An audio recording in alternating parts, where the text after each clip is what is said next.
Le match de Clermont, on sait surtout on imagine à quel type de match on peut s'attendre. Voilà. Et ce que je constate, c'est que les 2 dernières années à Clermont, ça s'était mal passé malgré une dynamique hyper positive.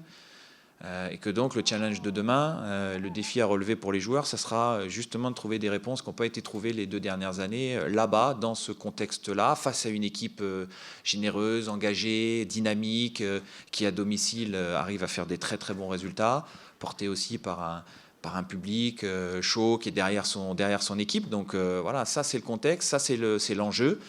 Et c'est un défi pour nous à relever qu'on n'avait pas réussi à relever ces derniers temps. Vous garderez les mêmes retours, porte jaune. Exactly. La priorité, je l'ai dit moi déjà il y a 10 jours, je crois, c'est de s'extirper de cette zone du classement. Voilà. Donc je l'ai déjà dit il y a une dizaine de jours et je redis la même chose aujourd'hui. Je ne vais pas changer de discours. Encore une fois, très lucide sur la situation. Il y avait 12 points au bout de 12 journées.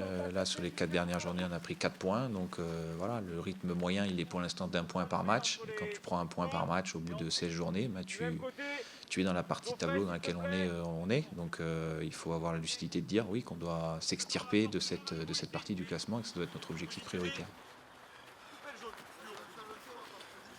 Je pense que comme toute équipe, dans une saison, il y a des cycles. Dans un cycle où je pense qu'il n'y a pas grand-chose qui nous sourit. Mais on doit être prêt à affronter cette épreuve et on va tout faire pour gagner dès demain le match pour nous remettre les têtes à l'endroit.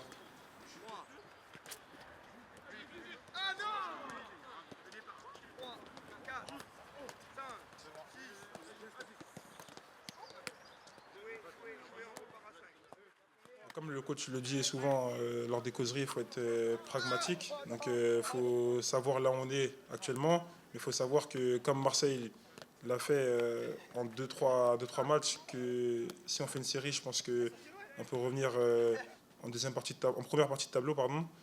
Je pense que le championnat il est assez serré entre le dernier et le quatrième. Donc je ne pense pas qu'on joue le maintien.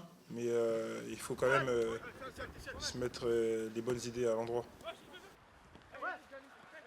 Il y a beaucoup de choses qu'il faudra remédier sur la deuxième partie de saison. Beaucoup de choses. La situation n'est pas bonne, elle n'est pas reluisante, il ne faut pas la nier. Voilà, est arrivé le 26 novembre, on a fait le premier match, on est maintenant le 19 décembre, donc je pense que le diagnostic il est assez clair, assez limpide dans nos têtes. Voilà, donc il faut affronter la réalité. Et la réalité, c'est que on est confronté à se battre avec des équipes comme Toulouse, comme Clermont aujourd'hui. Pas que celle-là, mais aujourd'hui, c'est la réalité de notre classement, c'est la réalité de notre championnat. Et il faut affronter cette réalité-là avec lucidité, mais aussi avec énergie, parce que sur la deuxième partie de saison, on aura aussi beaucoup de besoin d'énergie et de valeur. C'est dur de lutter contre le manque de confiance, la peur presque parfois qui transpire chez ton équipe. Ouais, ça c'est sûr que c'est pas simple. Après, voilà, on doit s'accrocher, faire le dos rond, match de demain encore, et puis bien analyser les choses, prendre les décisions qui doivent être prises pour repartir sur une deuxième partie de saison différente.